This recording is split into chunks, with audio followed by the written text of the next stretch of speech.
नवीन वर्षाच्या सुरुवातीला पूर्ण पुणेकर ज्याच्या आतुरतेने वाट पाहतात तो इम्प्रेस गार्डनचा फ्लावर शो. फ्लावर फेस्टिवलची संपूर्ण माहिती देण्याचा प्रयत्न मी तुम्हाला या व्हिडिओच्या माध्यमातून करणार आहे. नमस्कार मित्रांनो, मी तुम्हा सर्वांचं स्वागत करत आहे एक नव्या व्हिडिओमध्ये. आज आपण पाहण्यासाठी चाललेलो आहोत इम्प्रेस गार्डन. आज इम्प्रेस गार्डनचा लुक थोडासा वेगळा असणार आहे, कारण आज तिथे भरलेला आहे फ्लावर फेस्टिवल. आणि हाच फ्लावर फेस्टिवल कसा आहे ही आपल्याला माहिती सर्व या व्हिडिओमध्ये पाहायची आहे.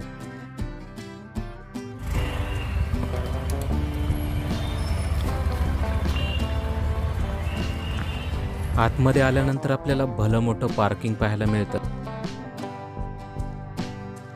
गाडी पार्क करून आम्ही एंट्री पासकडे गेलो. रेग्युलर एंट्री पास हा यांचा 20 रुपये असतो, पण आता फ्लॉवर शोसाठी पर पर्सन 50 रुपये चार्ज आहे.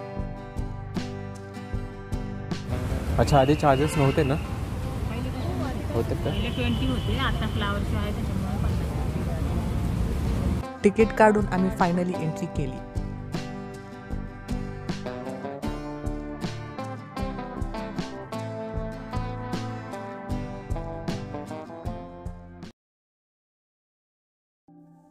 माणसाने आपल्या आरामासाठी, भौतिक सुखासाठी आणि बेसुमार लोकसंख्येमुळे निसर्गावर कळत नकळत खूप अत्याचार केले आहेत. त्या नुकसानाची परतफेड होईल अशा बऱ्याच कमी जागा आहेत, आणि त्यातील एक म्हणजे इम्प्रेस गार्डन.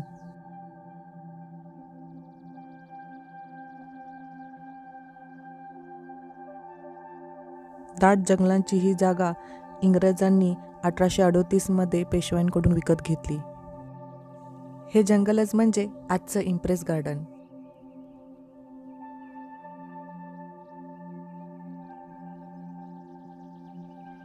राणी व्हिक्टोरियाच्या भारत भेटीच्या वेळी या बागेचं नाव इम्प्रेस गार्डन ठेवण्यात आलं. लोकांमध्ये निसर्गाची आवड निर्माण व्हावी म्हणून दरवर्षी येथे फ्लावर शो भरवला जातो.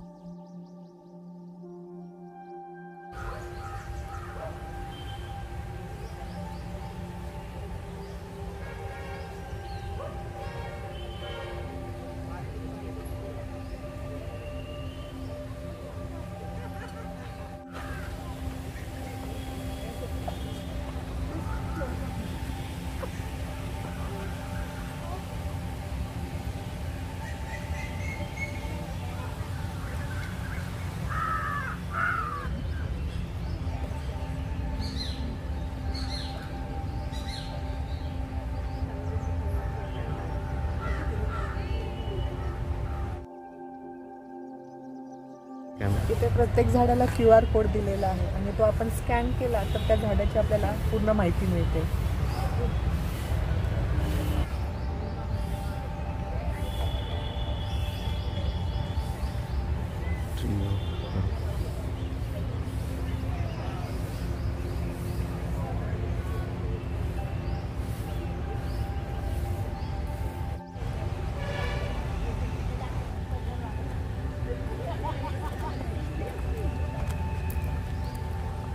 शहराच्या गर्दीमध्ये आपल्याला शांतता हवी असेल तर निसर्गाच्या जवळ जावं लागेल.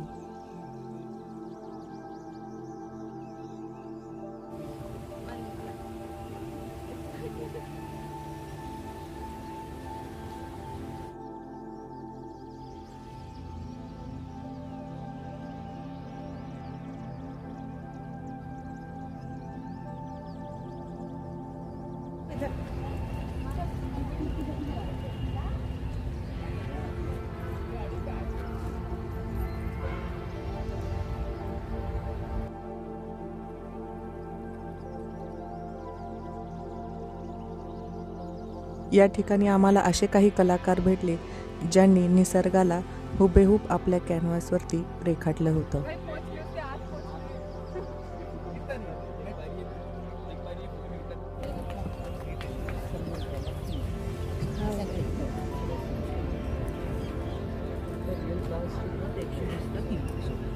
इथे कॉम्पिटिशन घेतली जाते आणि येथे महाराष्ट्रातून बरेचसे स्पर्धक आपली कलाकृती घेऊन इथे सहभागी होतात.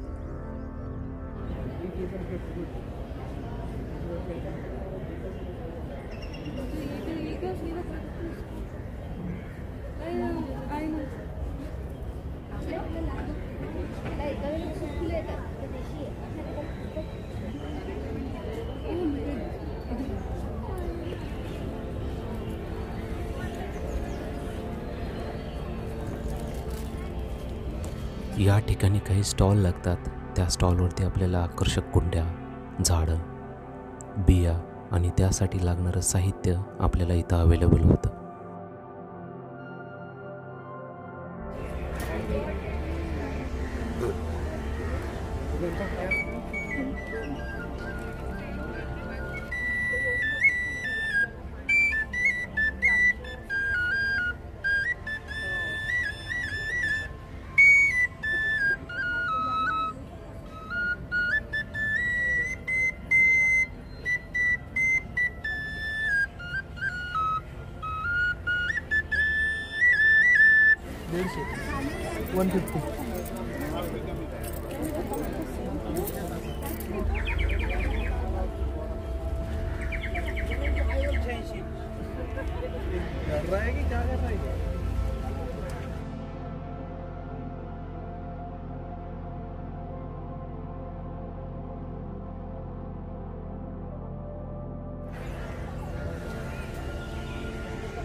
थोडं पुढे आल्यानंतर हुरडा पार्टीचे स्टॉल पाहायला मिळाले.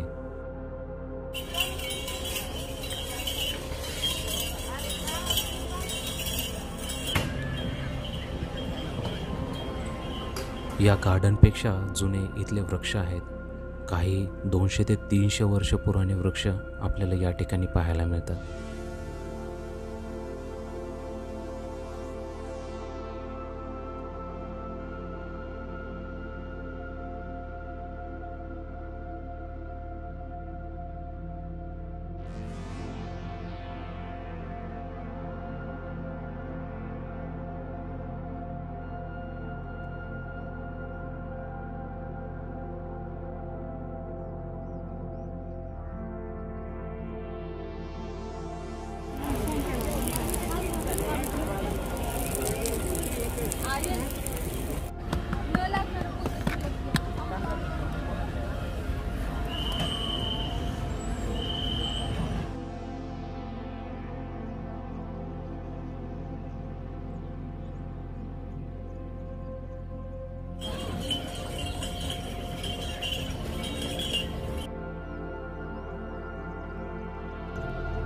निसर्गाने आपल्याला आजवर जे दिलं ते भरभरून दिलं.